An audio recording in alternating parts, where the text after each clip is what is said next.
Si vous aimez mes vidéos, abonnez-vous et n'hésitez pas à mettre un pouce bleu.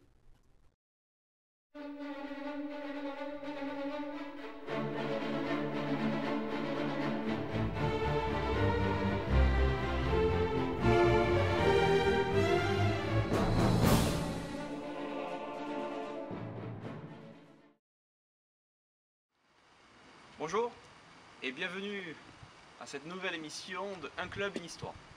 Aujourd'hui je me trouve du côté de Metz, à Gravelotte, plus précisément, au lieu d'une bataille sanglante durant la guerre de 1870 entre l'Empire français et le futur Empire allemand. Aujourd'hui nous allons découvrir le club de Metz, les Wyverns, qui pratiquent les arts martiaux historiques européens. Et pour les découvrir, c'est par là.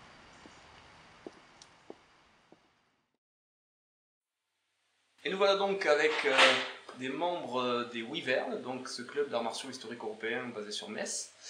Ils vont passer au pilon des questions, on va voir s'ils vont réussir à répondre de façon intelligible. Donc on va commencer par toi, Godefroy, c'est ça? Oui, c'est ça, Godefroy. Alors, qui es-tu? Que fais-tu dans le club?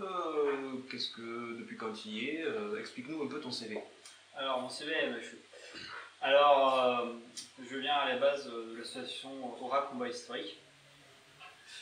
Je salue tous. Et après, je suis arrivé donc, sur l'association, sur la section du dojo montignien Les Wyverns, à Montigny-les-Metz. J'ai atterri dans les AMHE par le biais de la reconstitution historique. J'ai 10 ans de reconstitution historique dans la région lyonnaise. Donc, sur une période, une première troupe, sur une période fin 14 et une deuxième troupe sur une période fin 15. Et après, je suis arrivé donc, sur les AMHE, puis on aiguille un peu chez et je suis donc arrivé et je pratique l'épée longue, l'épée de cour, l'épée de côté. Et tout ce que je trouve un peu insolite et qui me fait plaisir et que je trouve caboté, c'est D'accord. Et toi, Manu, alors, explique-nous un peu, pareil, ton CV, rapidement. Moi, je suis venu aux arts martiaux historiques européens comme Godefroy par le biais de la reconstitution historique, que j'ai fait, pareil, une dizaine d'années, et par le bout d'histoire aussi, et du coup pour les arts de combat. Donc ça fait 1 an que je pratique les arts martiaux sur Metz. Et je suis encore à la recherche de ce qui pourrait me plaire, etc. Je suis un peu touche à tout. Ouais, là, tu es vraiment dans une période où je goûte, je vois ce qui me plaît, je vois ce qui me plaît pas. Tout ce qui a l'air de me plaire, de loin, et j'essaye. Enfin, Nicolas, pareil, même topo, petit CV. Moi, ça fait faire 3 ans que je fais des AMHE bientôt. Donc moi, j'ai commencé directement avec les AMHE, je n'ai pas fait d'autres arts martiaux avant. Avant qu'on arrive au dojo, en fait, donc je faisais partie de l'association qui a ensuite intégré en tant que section le dojo montignien, donc dont le président est Claude. Et moi, plus particulièrement, j'étudie Fioré, mais après, je m'intéresse aussi à d'autres sources. Je vais me mettre sans doute à la lutte de Nicolas Peter et étudier Henri de Saint-Didier. Ce qui m'a motivé à faire des AMHE, c'est tout simplement un youtubeur, Mathiston, qui a fait des vidéos sur les AMHE, ça avait l'air rigolo. J'ai vu qu'il y en avait pas loin de chez moi, et puis j'y suis allé. Donc au niveau du fonctionnement de votre section, de votre club, de votre section, comment vous fonctionnez? Vous avez un maître principal qui donne le tempo, c'est-à-dire cette année on va travailler ceci, on va travailler ceci, ou alors vous êtes plus dans une logique communautaire où ensemble vous allez décider de vous pencher sur telle ou telle tradition, ou encore une logique plutôt solo où chacun va partir un peu dans le sens où il veut. Comment est-ce que fonctionne votre club à ce niveau-là? Alors on travaille avec un système de cycle la plupart du temps. Donc on va proposer en fait une évolution pour acquérir des nouvelles compétences martiales. Mais par exemple, si un membre de la section arrive et dit oui, j'aimerais bien faire de l'épée bocle. Ben, pour l'instant, on ne fait pas d'épée bocle. Mais s'il arrive avec une source et il dit ouais, j'aimerais bien travailler ça, ben, on peut parfaitement le sortir, commencer à le travailler ensemble, monter un groupe et puis créer des cycles à partir de ça. Donc on a des sources qu'on travaille principalement, mais ça reste ouvert. C'est pas bloqué. Vous adaptez en fait par rapport à la demande et aux sources que vous pouvez avoir, ben, vous pouvez totalement en cours d'année amorcer un cycle, on va dire des bêtises, hein, mais sur les épées blocs italiennes ou les épées blocs, vous découvrez une nouvelle source polonnaise sur les épées blocs, vous allez, si ça vous plaît, vous allez vous lancer. Voilà, débarquer, dire j'ai une source, elle est super courte, ça va être rigolo, c'est de la montante de thé, débarquer, leur mettre ça sur le tapis et puis dire bah, maintenant on va voir si on arrive à le faire fonctionner. Et on fait un petit labo comme ça, et on ressort, bah, ça a marché, c'est bien, tout le monde est content, ça n'a pas marché, bah, on va essayer la fois suivante, et ça marchera. Ouais, je vois, ouais, c'est assez interactif, on pourrait dire que votre club est interactif par rapport aux gens qui arrivent, aux ceux qui y sont déjà, et ça vit quoi. Oui, c'est l'objectif, c'est le principe en fait, dans les AMHE, c'est pas mort, l'objectif c'est de faire revivre les AMHE. On pourrait dire arts martiaux vivants européens. Pas tout de suite. Donc, on va essayer de rentrer un peu plus dans le technique, on va dire, dans le plus précis. Rien que cette saison. Au niveau des arts, des armes, des traditions, vous avez pratiqué quoi, par exemple? Vous avez fait de l'allemand, du turc, qu'est-ce que vous avez fait? Bah alors, on a fait principalement du cerné croix de Bigorre. Donc, une technique très particulière, très pétillée. Non, alors, plus sérieusement, il y a une gros travail qui a été fait sur les muscles fissurés, que ce soit sur le Jetty ou sur le Pisani de scie. C'est ça. Pisani de scie et Getty, ouais. Voilà. Donc que ce soit sur la lutte, que ce soit sur la dague, que ce soit sur l'épée longue. On a travaillé sur de l'épée longue allemande, une tradition michonarienne et un peu meilleure. Meilleure c'est beau, le beau c'est important. On a travaillé aussi sur le jeu de la hache par le biais de Manu et de Cédric, et grâce un peu à Steve Planchin qui est venu faire un petit stage pour nous présenter cette arme. On a également travaillé après par différents petits ateliers autres, un peu d'épée de cours avec certains sur Danet, un peu d'épée de côté, un peu d'épée de bocle italienne, style Marozzo, et également l'expérimentation sur la ligne 13e et un peu sur la ligne 10e. Ok. Et en gros, dans la ligne générale, vous préférez quoi? Une tradition italienne ou une tradition allemande? Alors si on me pose la question, je préfère largement une tradition allemande qu'une tradition italienne. Après, c'est pas forcément l'avis de tout le monde. Chacun est libre de ses préférences, et heureusement. Donc je dirais que les gens vont selon leurs préférences et qu'il n'y a pas forcément de distinction visible entre la préférence pour l'allemand ou l'italien. Manu, tu veux rajouter un mot? Non? Tu es d'accord avec Je suis d'accord avec ce que dit Godefroy. Nico? Moi je dis que l'italien c'est tout de même un peu moins gentillé, donc c'est sympa. Ah, c'est marrant ça, parce que dans l'idée, enfin, dans l'image d'Épinal, on va dire que bon, l'allemand va être beaucoup plus bourrin et l'italien va être un peu plus sur l'esthétique. Bah, mais ce qu'il y a, c'est que meilleur, c'est du jeu, on s'amuse.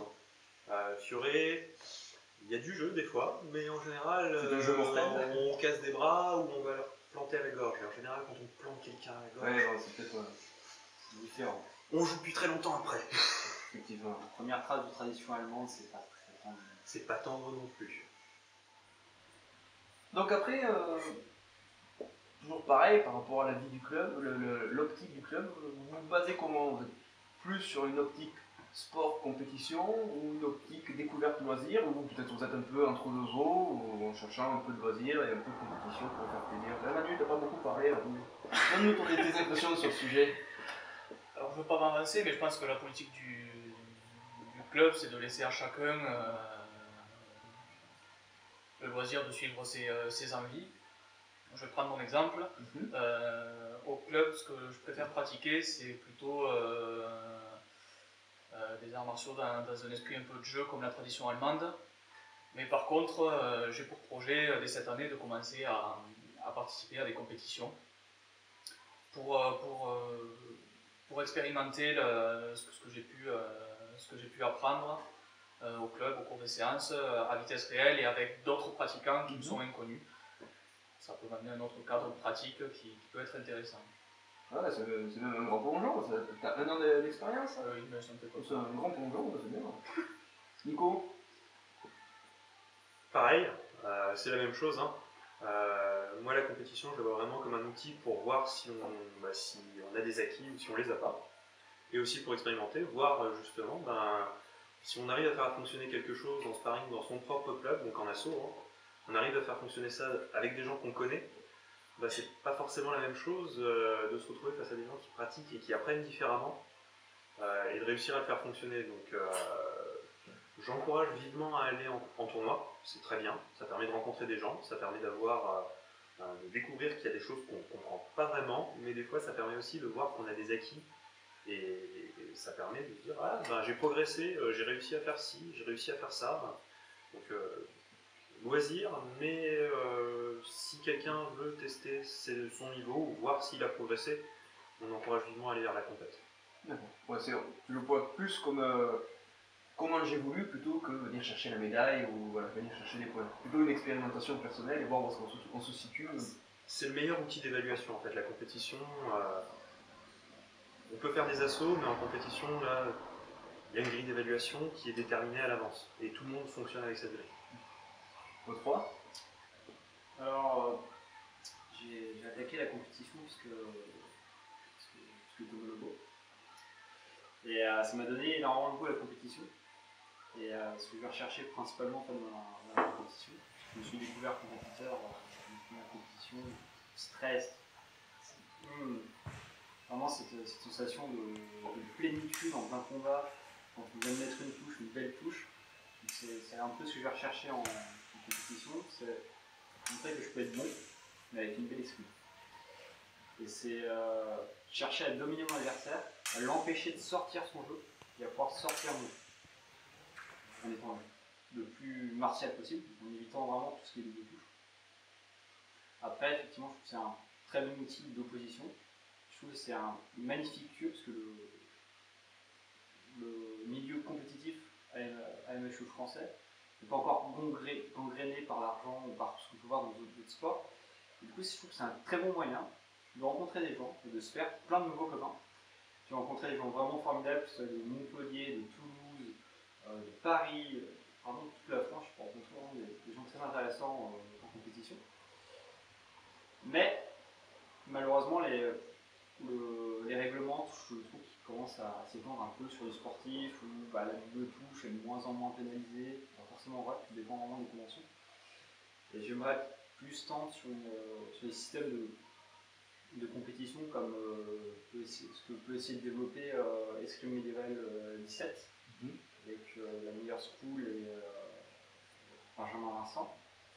Ou ce que voudrait monter les Lines d'Assa, donc c'est un petit club autour de Limoges, où Alexandre Turgis voudrait développer justement aussi un système de compétition où la technique prévaudrait et ce serait la compétition légère. J'aimerais pouvoir tendre en fait vers ce genre de compétition où, avec l'absence d'équipement, on va se restreindre un peu plus et on va vraiment sortir de l'escrime et pas sortir.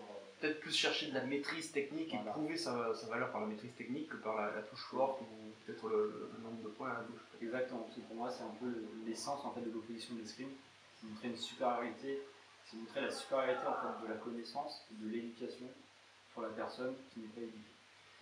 Alors pour entrer dans un autre aspect pareil, où des règles un peu divergentes par rapport à ce qui peut se voir j'ai discuté récemment avec un autre pratiquant des arts martiaux européens, donc je vous mettrai le club en commentaire.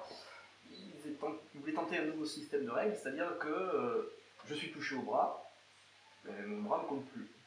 C'est-à-dire que si je suis touché au genou, je ne peux plus utiliser ma jambe en appui, donc je suis ou immobilisé ou autre, et en fait, rentrer dans un système de règles où la double touche mortelle, c'est les deux combattants perdent. La double touche handicapante, les deux combattants sont handicapants. On pourrait tomber un peu dans un système où oui, je touche effectivement, mais si je me laisse toucher, c'est pas intelligent. Je ne suis pas dans une pratique de protection avant d'attaquer. Il faudra que je rediscute avec cette personne, j'espère pouvoir l'interviewer et pouvoir entrer un peu plus dans les détails. Est-ce que ce genre de pratique, par exemple, ça te plairait? Alors, d'un point de vue sportif, non, d'un point de vue historicité, tout dépend du contexte de l'escrime qu'on veut retranscrire. Si on veut vraiment retranscrire une escrime de salle, Marozzo meilleur, ça n'aurait pas de sens, étant donné qu'on est sur des armes non affûtées, qui ne vont pas infliger de blessures létales ou handicapantes. Par contre, d'un point de vue très fun, testé ça lors de l'Open de Bordeaux, organisé par la Mesnine de Blancastel, ou sur un système de RIX civil, donc en 2 ou 3v3 de mémoire, où justement c'était un peu ça, où chaque touche enlevait une partie de conduite. Alors j'ai des conneries, c'était sur la civil, comment dire, je sais plus. C'est ça, la C'est ça. civile, ouais, c'est C'était exactement ça. vraiment intéressant à voir, à regarder, comment ça rentre dans un esprit tactique autre, sachant qu'ils avaient imposé dans la demande que les touches qu'on avait prises, si on avait perdu dans ces poules 2 bras, on se battait avec le tronc, mais c'était que des petites blessures. Donc on va aborder on va dire pas la dernière question, mais quand même on s'approche de la fin de l'entretien. Quel est l'impact de votre section, de votre club, sur votre municipalité, sur Montigny-lès? C'est ça, Montigny-lès. Donc, quel est l'impact que vous pouvez avoir sur votre mairie? Déjà, la mairie et aussi les membres du dojo manifestent de l'intérêt à la section. Donc déjà, c'est bien pour nous, c'est bien pour eux aussi, parce que ça fait venir aussi des gens dans la commune de Montigny-lès. Et ça les fait venir dans le dojo de Montigny-lès. Et en parallèle, on a réussi tout de même à obtenir l'intérêt. On a fait un partenariat pour avoir une conférence faite par un des professeurs de l'Université de Lorraine.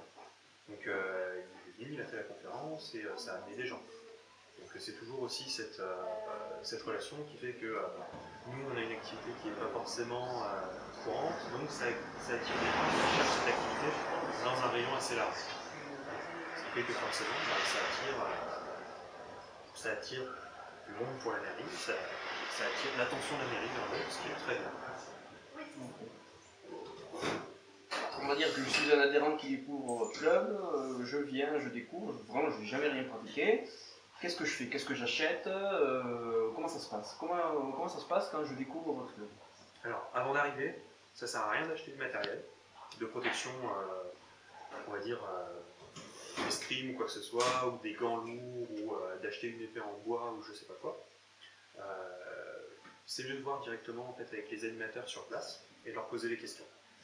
Ce qu'il faut au minimum pour venir, donc nous, vu qu'on est dans un dojo, pas besoin de chaussures, par contre, idéalement des sandales pour se déplacer à l'intérieur, mais une coquille pour les hommes, conseillé pour les femmes, et une tenue de sport propre, s'il vous plaît, et venir avec un sourire, c'est tout. Venir de bonne humeur et pour découvrir. Et pas besoin de plus pour démarrer. Retenez bien, bonne humeur, d'accord, tenue de sport propre, ça a l'air d'être important. Vous avez dû avoir du vécu. Non, mais justement, parce que les gens sont propres, on veut que ça reste comme ça. Voilà, et surtout, voilà, l'envie d'apprendre, de la bonne humeur. On va faire un dernier petit tour de table sur le dernier mot de chacun. On va commencer par Godefroy, c'est un dernier mot à dire? On va dire. Je voudrais dire que CMHE c'est un beau sport et qui offre la parité, qui mériterait un peu plus de parité homme-femme. C'est vrai que excuse-moi de te couper, c'est un sujet qu'on n'a pas évoqué, mais la proportion homme-femme dans un club AMHE, ça se situe à combien? 30-40%? Je dirais 90-10 à 60-40, dépend des clubs. Ce serait intéressant pour le milieu d'avoir plus de femmes. Je sais que le milieu compétitif commence à proposer des open féminins où on peut voir de très belles choses, beaucoup moins d'engagement absurde que chez les hommes, il y a vraiment beaucoup de techniques vraiment très fortes à regarder. Les femmes ont toute leur place, même d'ailleurs les compétitions mixtes. J'ai vu des petits gabarits sortir des gabarits immenses par rapport vraiment du David contre Goliath. Vraiment des petites nénettes, mais sortir des géants de la liste en rage de pas, j'ai vu des trucs magnifiques. Et j'aimerais en voir plus, et je trouve que sans sexisme, la petite touche féminine fait un grand bien à notre monde. Manu? Ce que je voudrais dire à ceux qui regardent ta vidéo, n'hésitez pas, si vous êtes dans un coin perdu, à prendre l'initiative d'aller chercher des sources sur internet et de commencer à pratiquer limite seul et de chercher autour de vous des gens qui pourraient être intéressés, mais prenez l'initiative et commencez à pratiquer même seul. C'est là que tout commence. Et c'est par là que commence n'importe quel club d'AMH. Nico? Je continue là-dessus. C'est surtout qu'il y a la fédération, donc à chaque fois il y a des membres de la fédération qui sont prêts à vous aider. Puis il y a des clubs aussi, par exemple s'il y a un club qui est à 100 km, vous pouvez peut-être demander des astuces au club pas loin. Et c'est toujours bien de plus de clubs, plus de copains, donc plus de découvertes, et moi je prends. Donc n'hésitez pas, si vous avez des questions, si vous démarrez des clubs, contactez le club le plus proche. Ou si vous voyez que vous avez un club à une demi-heure de route, peut-être que ça vaut le coup de faire la demi-heure de route pour les rejoindre. Ok. Oui, un dernier mot, Manu? Ah non. C'est bon? Nico? Oh, c'est fin. Non, moi c'est bon. C'est bon. Ça devrait bon. Code 3, pareil? 42. Bon, parfait. Et voilà, cet entretien avec le club d'arts martiaux historiques européens, les Wyverns de Metz, c'est terminé. J'espère qu'il vous a plu. J'espère que cela va vous donner envie de vous inscrire, de vous renseigner, d'y adhérer avec un peu de chance. Hein. Et bon, j'espère que tout ceci vous a plu. Vous allez avoir les coordonnées qui s'afficheront sur l'écran à partir de maintenant. Et sur ce, je vous dis au revoir et à la prochaine pour un club, une histoire. Santé! Salut!